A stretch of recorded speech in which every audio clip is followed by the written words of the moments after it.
Boa noite, Matildes e Matildos! Vocês já ouviram falar da cidade de Chernobyl, que virou uma cidade fantasma? Pois acreditem que aqui no Brasil nós temos as nossas cidades fantasmas Tupiniquim, que foram abandonadas, que só tem ruínas. Vem cá que eu vou te contar essa história. Caiu na boca de Matilde, virou assunto. Vou mostrar para vocês 5 cidades fantasmas aqui no Brasil. Sendo que a última delas tem uma história muito engraçada que diz que é lenda, né? Vamos ver sobre o porquê que essa cidade foi abandonada. A primeira que nós vamos falar é qual? A Fordlândia. A cidade construída no Pará pelo dono, inventor, proprietário Henry Ford, a indústria automobilística Ford. Henry Ford, ele queria simplesmente, na época do ciclo terrível da borracha aqui no Brasil, ele queria construir um local onde ele pudesse cultivar seringueiras, e dessas seringueiras ele extraiu látex para fazer a borracha dos pneus. Aí ele mandou fazer um projeto, mandou implementar, arrumou uma área lá no meio da Amazônia. Aí ele mandou, o Henry Ford mandou plantar 1,9 milhões de pés de seringueira, ou seja, quase 2 milhões de pés de seringueira. É muita seringueira. Aí ele pediu, encomendou um projeto, ele queria montar lá uma vila no estilo americano, Village American, que depois ele deu o nome, que inclusive foi o nome que ele deu para a Vila Americana. No início, só quem iria morar nessa vila seriam os funcionários da Ford que vinham dos Estados Unidos com as suas famílias, engenheiros, técnicos, enfim, a galera, né, do alto escalão. Os trabalhadores que seriam contratados para trabalhar com as seringueiras, no cultivo, no manuseio, na extração, eram do Brasil, então eles moravam na região, tinham as suas residências. Aí a cidade a Ford ficou conhecida como Fordlândia, mas o nome da vila era Vila Americana. Começou a treta. Ford começou a querer que a galera que morava lá vivesse no estilo americano. Ai, porque tem que viver. Aí ele contratava as pessoas para trabalhar lá, só que ele queria que as pessoas, na sua vida pessoal, profissional, no geral, vivesse de acordo com as regras dele, que era de acordo com as regras dos Estados Unidos. Bem, né? Mas enfim. A Fordlândia, ela não foi pra frente por um motivo muito simples, que, diga-se de passagem, chega a ser até engraçado nessa altura do campeonato. Que quando ele mandou plantar aquela ninhada de seringueira lá, ele não estudou o solo, gente, ele não estudou o clima. E depois que ele mandou plantar, ele percebeu, mas peraí, esse negócio não tá nascendo, não tá indo pra frente e tal e coisa. E aí que ele resolveu, vamos pedir um estudo de solo, e percebeu e descobriram com esse estudo que, pasmem, o solo e o clima daquela região específica onde ele tinha colocado a vila não era ideal para o cultivo de seringueira. Babado, né? Pois então. Aí o sonho de Ford começou, né, a descangaiar com tudo. Aí ele já tinha construído casa, escola, hospital pra galera lá. Aí o que aconteceu? Os trabalhadores entraram em greve. Por quê? Eles entraram em greve justamente pelo fato de que o Ford queria comandar a vida deles, queria dizer que eles tinham que viver e aprender os hábitos. Sabe quando os jesuítas chegaram aqui no Brasil, que começaram a impor goela abaixo nos índios o cristianismo? Pois então, mais ou menos isso que o Ford tentou fazer com a galera lá. Só que a galera disse assim, opa, aqui não! Entraram em greve Aí os diretores da Ford, ó, carpiram o gato, fugiram. Aí começou a ficar, foi ficando os prédios abandonados, o povo começou a abandonar. Fordlândia foi criada em 1928. Em 1940, já não tinha mais nenhum resquício de funcionários da Ford lá. E tem uma curiosidade engraçada que o Ford mesmo, Henry Ford, que era o dono, o idealizador, nunca botou os pés lá no lugar. Porque da cidade mais próxima para lá eram 18 horas de barco. A única maneira de chegar até lá era de barco, era 18 horas e ele nunca foi. Ele comandava tudo, ele controlava tudo, mandava não sei o que lá, mas ir lá mesmo nunca foi. Hoje, a Fordlândia é só um punhado de prédio abandonado, ruínas, sobrou praticamente inteiro foi o moinho e a caixa d'água. São João Marcos, no Rio de Janeiro, é a segunda cidade fantasma do Brasil.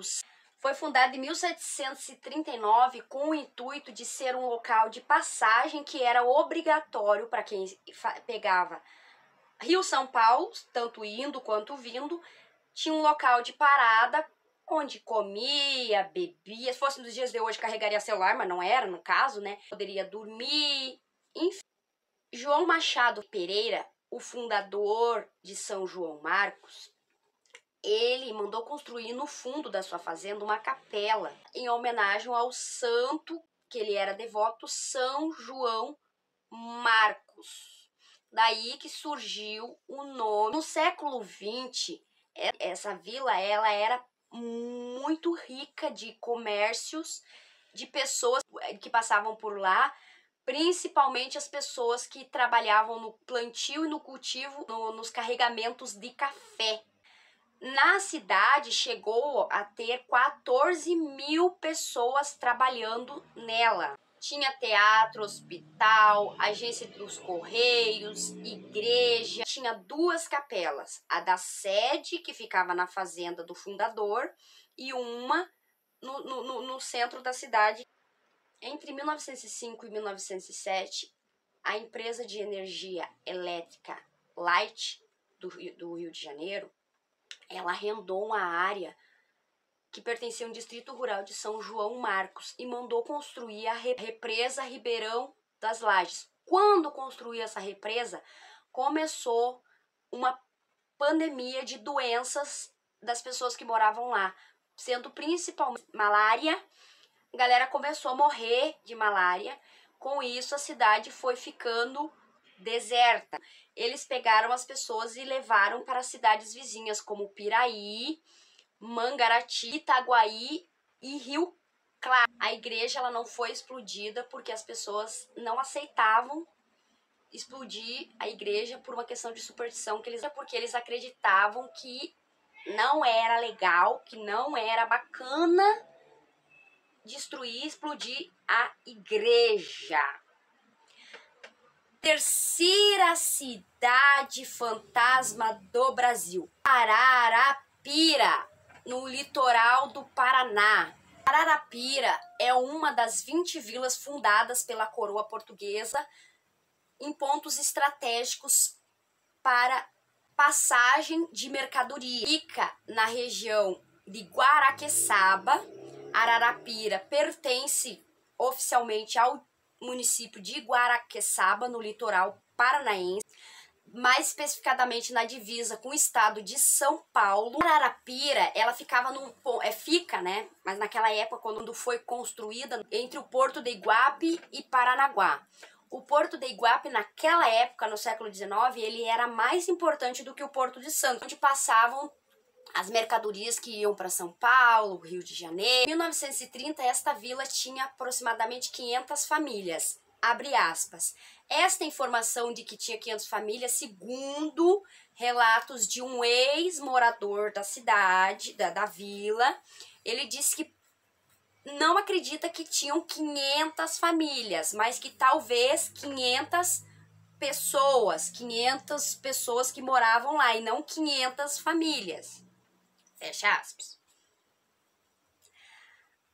A cidade, ela era mantida, a iluminação elétrica, que não era elétrica, na verdade, eles tinham um motor a diesel que fornecia a iluminação para a cidade.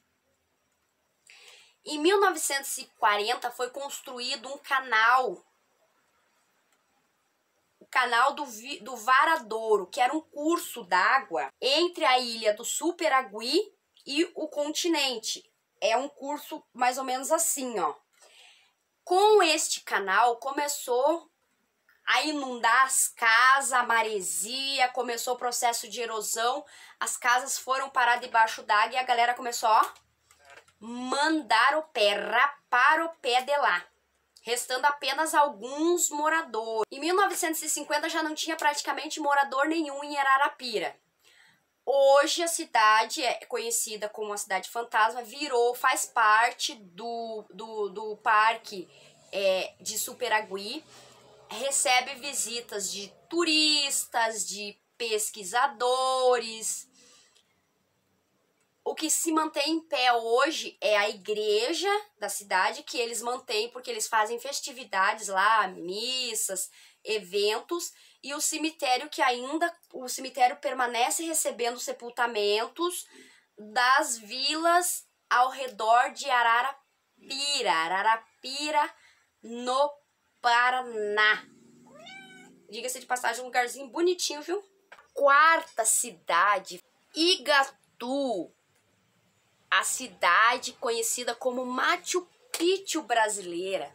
Igatu fica na Bahia, fica próximo dentro do território da Chapada Diamantina.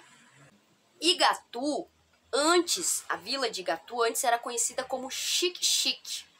Fica a 15 quilômetros da cidade de Lençóis, na Bahia. É um distrito que faz parte do município de Andaraí. Igatu foi construída por volta de 1840 com o garimpo de diamantes. O garimpo na cidade teve início por volta de 1845, entre garimpo de pedras preciosas, principalmente a busca pelo diamante. A cidade já teve cerca de 15 mil habitantes. A Machu Picchu brasileira, o seu fim teve quando, com o fim da escravidão, começou a exploração de diamantes na África do Sul, que, caso vocês não saibam, os maiores diamantes já encontrados até hoje, inclusive o diamante que faz parte da coroa britânica, o Cullinan I e o Cullinan II, foram diamantes encontrados em minas na África do Sul. Igatu começou o seu declínio quando começou a diminuir a exploração de minas em busca do diamante. Igatu é conhecida como a Machu Picchu brasileira porque as casas que foram construídas na época áurea dos garimpos eram feitas de pedras sobrepostas sem a utilização do que nós conhecemos como o tijolo ou qualquer outro método de concreto. Então eram pedras que eles faziam materiais de barro e colocavam uma pedra sobre a outra. Em 1996, com o assoreamento dos rios, processo de erosão, contaminação do solo, contaminação dos rios, foi proibida na região a mineração industrial, que eram utilizadas máquinas retroescavadeiras para poder buscar diamantes nas minas. Permaneceu apenas o processo de garimpo manual, individual, em que os indivíduos, os remanescentes que permaneceram morando na cidade, iam nas minas, nos rios, atrás de pedras preciosas. Igatu foi praticamente toda demolida, porque no final do ciclo do garimpo na região, os garimpeiros que tinham construído as casas, eles começaram a depredar os próprios patrimônios que eles tinham construído, as casas, as ruas, para tentar ver se naquela parte onde eles tinham construído as casas, as ruas, se não, no subsolo tinha alguma pedra preciosa. Então restou pouca coisa, restou apenas ruínas mesmo. De todas as cidades, essa é uma das que tem mais uma concentração maior de ruínas a céu aberto. Na região de Igatu hoje, os remanescentes que ficaram, não necessariamente na cidade de Igatu, porque a cidade de Igatu ela foi completamente destruída, mas aos arredores, tem remanescentes dos quilombos, tupins e também descendente dos garimpeiros que permaneceram morando na região e continuaram com o garimpo manual, em que os indivíduos, igual comparando, por exemplo, a pesca com um navio, com um barco grandão e a pesca com um pescador que vai... Hoje, aproximadamente, existem 380 pessoas que moram aos arredores, que recebem turistas, pesquisadores. A região de Igatu foi fundada pelo IPAM, Instituto de Patrimônio e História Natural do Brasil, e faz parte, a antiga vila de Igatu, faz parte da reserva de Chapada Diamantina, que é protegida também pelo IPAM. E última cidade fantasma do Brasil. Esta é a história do porquê que ela foi abandonada, é uma lenda muito engraçada.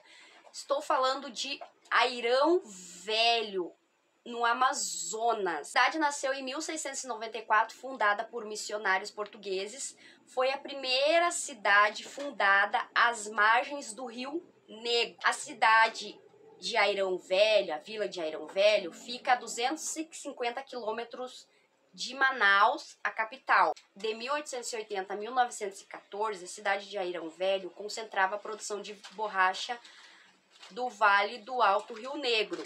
A região do Alto Rio Negro é o Rio Jaú, Rio Branco e os seus afluentes. O ciclo da borracha de Airão Velho chegou ao fim com o final da Primeira Guerra Mundial, quando os ingleses começaram a produzir e exportar borracha das suas colônias na Malásia. Com o fim do ciclo da borracha, algumas famílias começaram a sair da cidade. Aí que vem a parte engraçada da história. Surgiu uma história de que Airão Velho estava sendo invadida por formigas de fogo que estavam comendo a população. Exatamente. Segundo informações da época, mais precisamente de um político da região, as pessoas estavam morrendo picadas, comidas por formigas de fogo. Em 1950, esse político começou a propagar essa notícia de que Airão Velho tinha sido invadido por formigas de fogo. As pessoas estavam sendo comidas pelas formigas e essas pessoas começaram a ser realocadas nas vilas e cidades da região. Uns foram para vilarejos próximos de Manaus, outros foram para a vila de Itaperuçu, que depois acabou virando Nova Airão. A última família saiu em 1985. Em 2001 chegou na região das ruínas, que já estavam as casas abandonadas, igreja, tudo que tinha na cidade de Airão Velho estava completamente abandonado. Em 1995, a Marinha do Brasil começou a usar Airão Velho como prova de teste dos navios. Eles ficaram utilizando até 2005 a região como testes de tiros. Por isso que o processo de demolição das ruínas foi um pouco mais rápido do que o esperado, juntando com a questão da natureza. Em 2001 chegou na região um japonês chamado Shigeru Nakayama, que se apaixonou pelo local e disse que ia ficar lá como cuidador. Famílias remanescentes que moravam no Novo Airão propuseram a ele que virasse tipo um guardião do local. Ele se mudou para as ruínas de Airão Velho, construiu uma pequena casa, fez uma plantação e começou a cuidar das ruínas, cortando a vegetação quando estava tomando conta, arrumando uma coisa aqui, uma coisa ali, recebendo turistas, recebendo pesquisadores. Em 2005, Airão Velho foi tombado pelo IPAM e restou em pé cidade fantasma de Airão Velho foram 9 prédios. 2 de alvenaria, 7 de madeira com barro, que é aquelas casas de pau a pique que fala, né? 3 ruas e o cemitério com pessoas e lápides lá com datas de 1892. Em 2005, o IPAN, o Instituto do Patrimônio Histórico Nacional, junto com... estavam em um debate, reunindo pesquisadores, estudiosos, para ver qual seria o procedimento para dar continuidade na proteção e restauração daquelas ruínas. Tem uma notícia que saiu no jornal A Crítica, dia 19 de março de 2022, que foi entrevistado o senhor Shigeru Nakayama, que era o guardião do Velho Airão. E ele falou que as pessoas, que o IPAN não estava fazendo o que deveria fazer, não estava preservando, que só ele, sozinho, que estava cuidando, que estava mantendo em pé aquelas ruínas para preservar a história do local. Ele já estava nessa data, já estava com mais de 90 anos e disse que já tinha mais de 2 anos que ele queria sair dali e morar em outro local, porque ele tinha as suas reservas, digamos assim, de estar sozinho, uma pessoa de idade, a cidade mais próxima é muito longe, de acontecer alguma coisa com ele, então ele queria se retirar do local depois de 13 anos que ele morava ali. Só que ele disse que enquanto não tivesse uma certeza que o IPAN ou qualquer outro órgão realmente fosse manter preservada aquelas ruínas, ele ia permanecer no local como guardião até o final, até quando ele tivesse forças. E ele fala de uma forma muito engraçada da lenda das formigas. Ele disse que isso não passa de uma falácia de político. Que sim, obviamente, a cidade tem formigas, teve formigas, continua como qualquer lugar que tenha mato, que tenha natureza, que tenha árvores, mas que não aconteceu o que foi falado, que a cidade foi invadida, que o que aconteceu foi, acabou o ciclo da borracha, o dinheiro não estava mais entrando nos locais onde as pessoas moravam, as pessoas não tinham como sobreviver, foram embora dali, ponto. Foi por isso que a cidade de Velho Airão tornou-se uma cidade fantasma, que de fantasma não tem absolutamente nada. O Shigeru Nakayama disse que nunca viu absolutamente nada que sequer chegasse próximo de um fantasma. No vídeo de hoje, das 5 cidades fantasmas do Brasil, eu gostaria de conhecer todas, mas eu acho que a mais fácil para eu conhecer é a de Ararapira, que fica aqui próximo, que fica no litoral paranaense, e acho que a de Igatu, que fica na Chapada Diamantina, é mais próximo, porque todas as outras, o acesso até a cidade é bem complicadinho. Fordlândia, pra falar bem a verdade, eu não tenho interesse nesse sair de ir, não. Graça nenhuma, com a montanha de coisa do homem doido lá, mas enfim, né? Este é o vídeo de hoje. Agradeço a todos que assistiram. Peço que se gostarem do vídeo, comenta, inscreve se você ainda não é inscrito. Mais um vídeo da 6ª história, lembrando que caiu na boca de Matilde, virou assunto.